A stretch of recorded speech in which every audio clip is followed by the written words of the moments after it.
भारत में कार्यरत जितने भी लगभग 1.5 करोड़ के आसपास में जो सरकारी कर्मचारी हैं, केंद्रीय कर्मचारी हो चाहे राज्य सरकार के कर्मचारी हो, और लगभग 70 लाख के आसपास में जो पेंशनर्स हैं, उन सभी को बिना एकेडमी ऑफिशियल यूट्यूब चैनल पे बहुत बहुत स्वागत है। और आज का वीडियो जो है आपके लिए बहुत महत्वपूर्ण होने वाला है। आपके साथ सबसे पहला जो सवाल है कि क्या इतनी महंगाई में भी जो आपकी सैलरी मिल रही है, क्या वो सैलरी आपके लिए उतना काफी हो पा रहा है? क्या आप अपनी बच्चों की शिक्षा जो है बहुत उचित तरीके से दे पा रहे हैं? क्या उतनी सैलरी में आप अपना घर चला पा रहे हैं?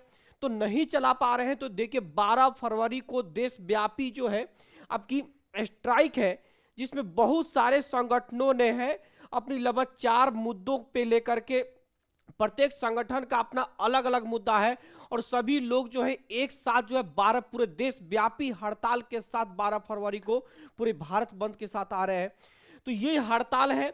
अभी इसमें आज की इस वीडियो में जानेंगे कि ये 4 मुद्दे क्या है, और आप प्रत्येक कर्मचारी जो हमारे वीडियो देख रहे हैं, इस वीडियो को हर उस नागरिक तक शेयर कर दीजिए। आज समय निकाल करके हर उस कर्मचारी तक शेयर कर दीजिए, ताकि उस कर्मचारी को उस स्ट्राइक में पहुंचना चाहिए।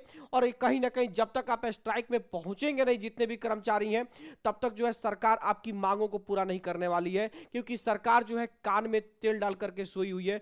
तो आप जो स्ट्राइक करे हैं तो सरकार की नींव को हिलाना आपको जरूरी है।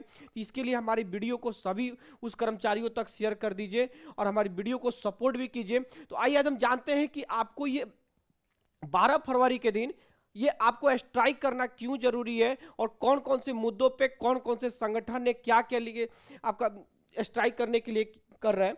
तो आइए सबसे पहला जो देखिए, इस तरीके का आपने इंडिया न्यूज में भी देख रहे होंगे कि 12 फरवरी को देश भर में बैंकिंग सेवाएं होंगी ठप, क्योंकि इसमें लगभग 9 लाख जो बैंकिंग कर्मचारी जो हैं वो हड़ताल पे जाने वाले हैं। कितने तारीख को? तो भाई मेरे 12 फरवरी को। यदि आप हमारे चैनल पे आज आप नए हैं तो हमारे चैनल को सब्सक्राइब जरूर कर दीजिएगा। देखिए अगला जो है, देखिए केंद्रीय ट्रेड यूनियन के आह्वान पर अखिल भारतीय आम हड़ताल को सफल बनाना है 12 फरवरी को। ये भी देख पा रहे हैं, ये AICCTU यानी एक्ट 2 के द्वारा की ये बैनर देख रहे होंगे। उसके बाद जो centre of Indian trade union C2 Jind 12 फरवरी को हड़ताल के लेकर के भी है। अगला जो है देखिए लेबर कोड को लेकर भी C2 जो है आपका, देखिए ये 12 फरवरी 2025 को होने वाला लास्ट। अब आज हम जानते हैं अगला मुद्दा कि ये हड़ताल आखिर क्यों होने वाला है और आपको इस हड़ताल में क्यों भाग लेना चाहिए। ये हड़ताल को आपको शारीरिक या मानसिक रूप से समर्थन क्यों देना जरूरी है, क्योंकि देखेंगे इस मुद्दा आखिर इसमें इस हड़ताल की मुद्दा क्या है, यूनियन जितने भी ट्रेड यूनियन है इनकी डिमांड क्या है, इन सभी बिंदुओं पर चर्चा करने वाले हैं आज के सेशन में। देखिए सबसे पहला है कि 8वां वेतन आयोग और वेतन सुधार।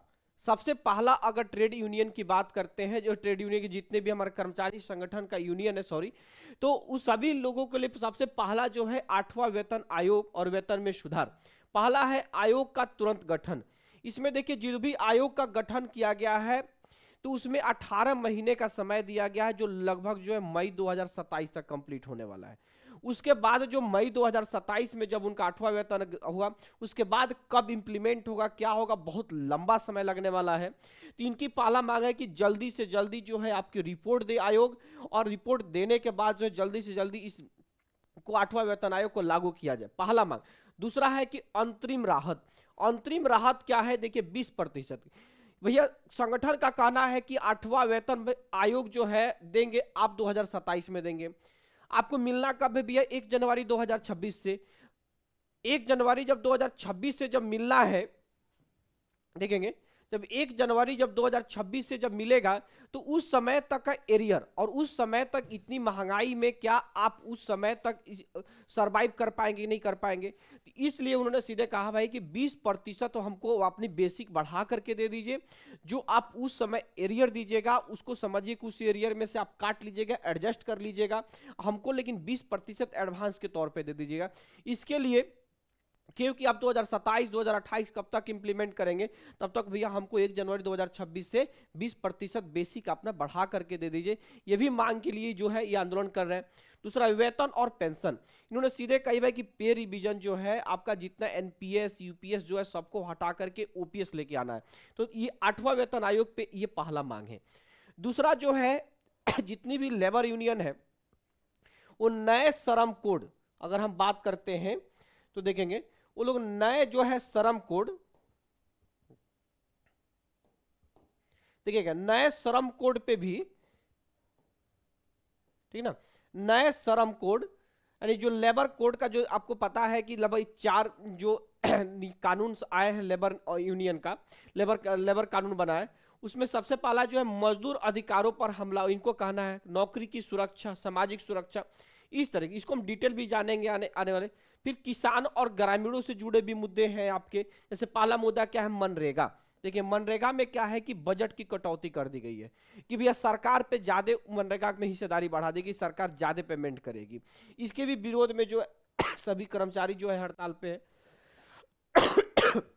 दूसरा है कृषि विधेयक, जो कृषि विधेयक है कि बिजली संशोधन विधेयक 2025 और बीज संशोधन विधेयक को वापस लेने की भी मांग करेगी, है ना। तो टोटल संयुक्त किसान मोर्चा जो है एसकेएम और अन्य संगठन भी इस हड़ताल का समर्थन कर रहे हैं। तो तीसरा मुद्दा हो गया। चौथा जो मुद्दा है छात्र संगठनों की भागीदारी यानी एसएफआई का समर्थन।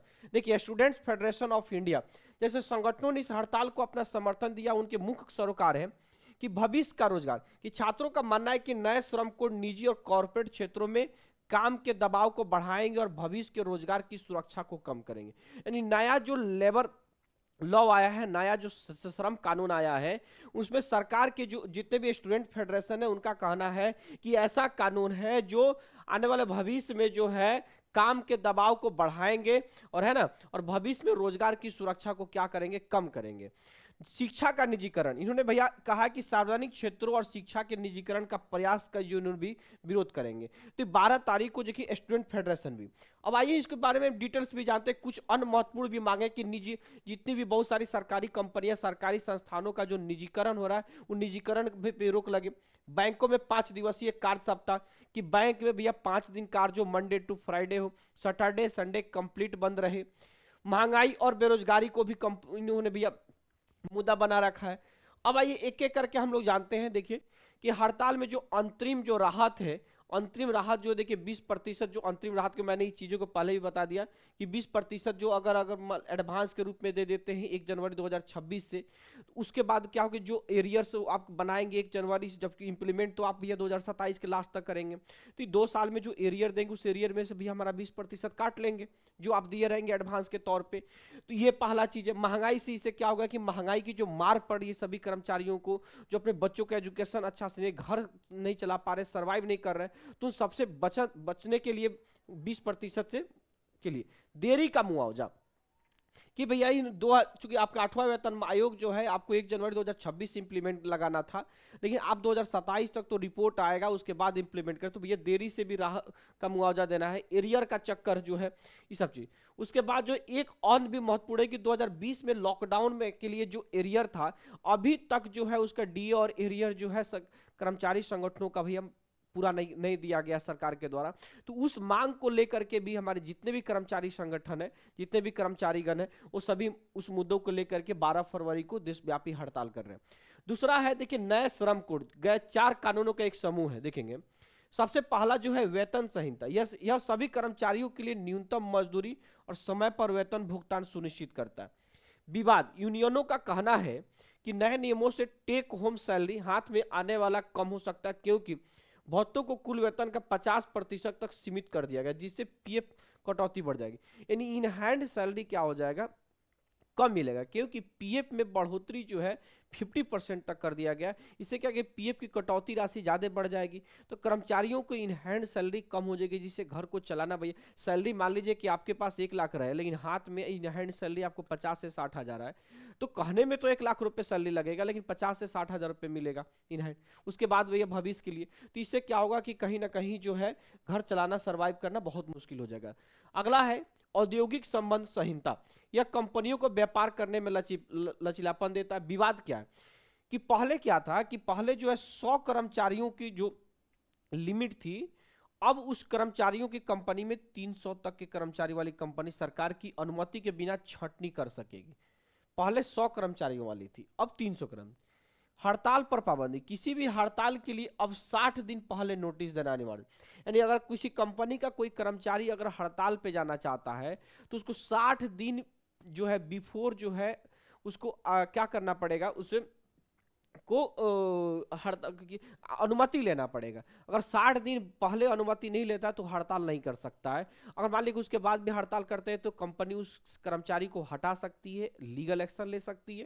लेकिन 60 दिन पहले अगर मान लीजिए कि अगर वो ले लेती है, 60 दिन पहले अगर अनुमति ले लेती तो हड़ताल कर सकते हैं। अब मान लीजिए कि किसी व्यक्ति को किसी कर्म वहां पे मान लीजिए कोई व्यक्ति डेथ कर गया, किसी कर्मचारी के साथ कोई अनहोनी हो गया, कोई कर्मचारी के साथ उसका इलीगल चीजें हो रही हैं कंपनी के द्वारा, उसका शोषण हो रहा है। अब भैया उस पर तुरंत एक्शन चाहिए, तो भैया इनको तुरंत एक्शन लेने के लिए भैया 60 दिन पहले इनको को है उसको अल्टीमेटम देना पड़ेगा कि हम लोग आंदोलन पे जाएंगे।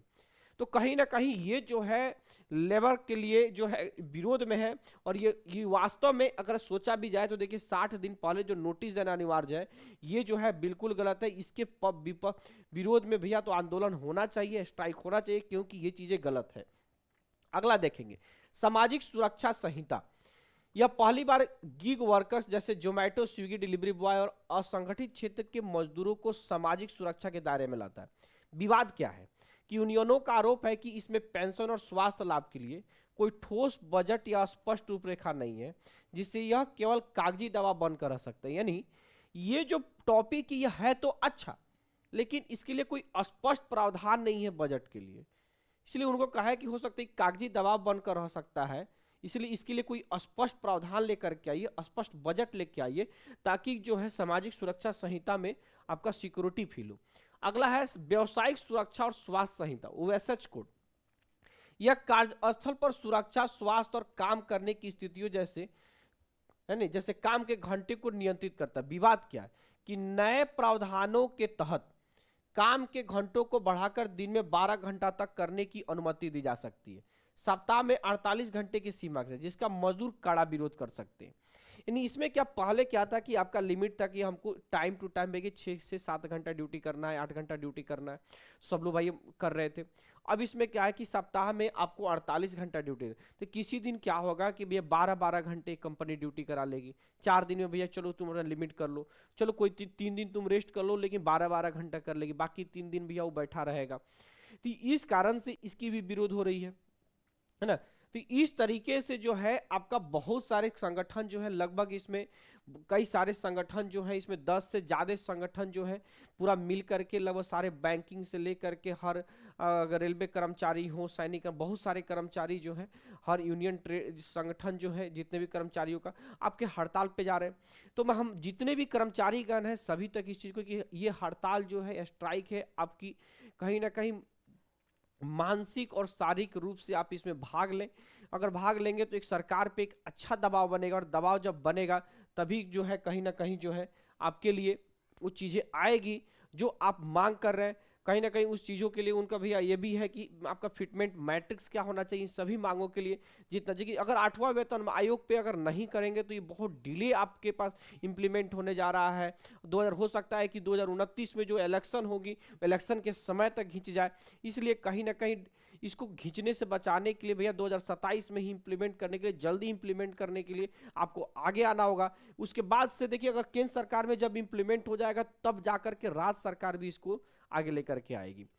तो आज का ये जो टॉपिक था इसीलिए था, फिर इसी तरीके के टॉपिक हम लेकर के आपके पास तक बहुत सारी, क्योंकि देखिए अभी जो है 8th पे कमीशन का नया वेबसाइट भी लॉन्च किया जा चुका है, वहाँ पे क्वेश्चनायर भी स्टार्ट हो चुका है। तो सभी पहलुओं पे मैं वीडियो लेकर के आऊँगा। तब तक हमारे वीडियो को अच्छा लगे तो सब्सक्राइब जरूर कर दीजिएगा चैनल को।